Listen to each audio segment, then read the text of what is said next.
The impatient mind is always hovering, always waiting for its moment. Sitting in the corner of the room, waiting for the assurance, the approval to start the journey.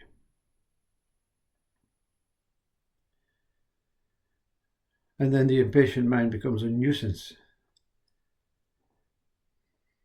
because it doesn't know what the journey involves.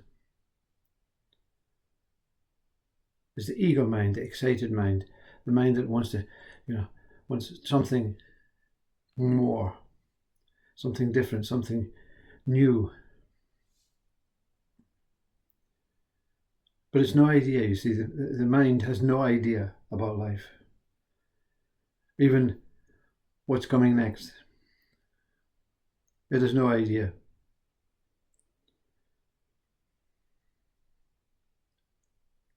So what is the purpose of the mind? You see, the purpose of the mind, has the mind got a purpose?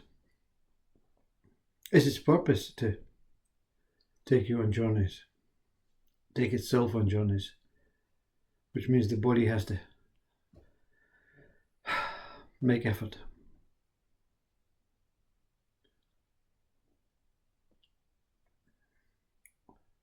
During the most words cannot define, many will understand this, that have experienced this completely unusual state of oneness, non-duality, Sat Chit Ananda bliss, they call it. And there are very short and brief moments where the mind sees the opportunity from the corner of the room, watching the body in bliss state, sitting back just enjoying the movie of the body, realizing that it's not what it thought it was. But it never leaves the corner of the room, you see. Come on. Get out of this bliss state. Things to do, places to go. Lots to see. And the fortunate thing is that the body, whatever body it is, has been exasperated by the moment. It has been mutilated, destroyed to the highest degree of bliss. And it's not able, not competent to obey the mind that says, come on, let's do a satsang. You're enlightened now, you can be a teacher. Let's go, let's share it with the world.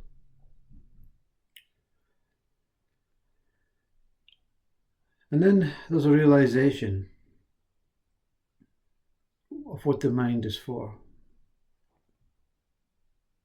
That moment of realization, because the body is so cleansed, so clean, so the real true soul, spirit, consciousness that is experiencing itself at that moment begins to realize that when I wash my face under the cold water, there's a wonderful feeling of newness,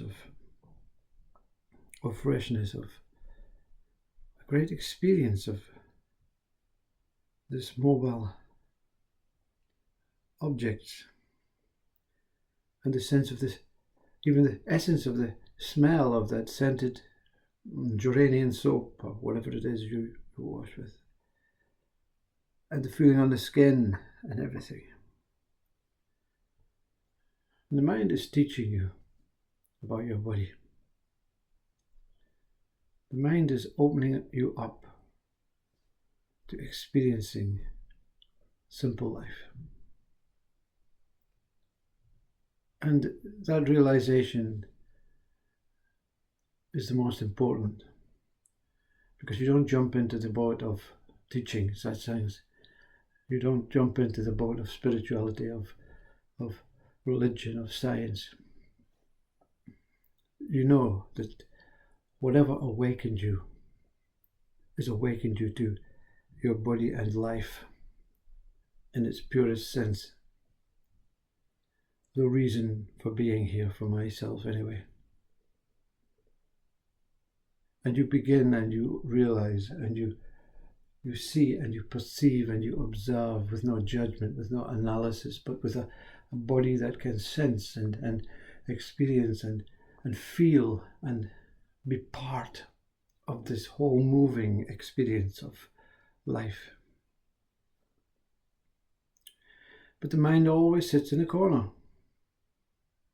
It's paid a hell of a lot of money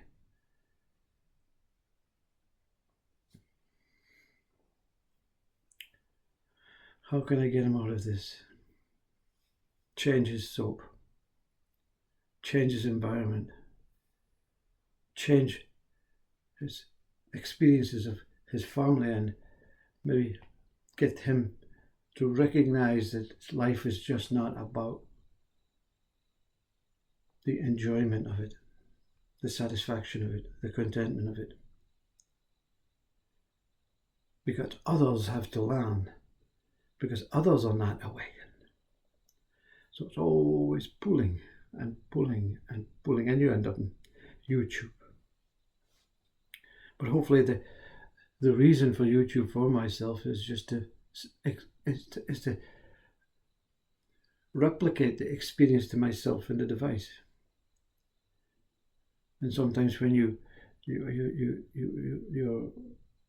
click on your own video, you say, wow, who the hell is that guy? What's he talking about?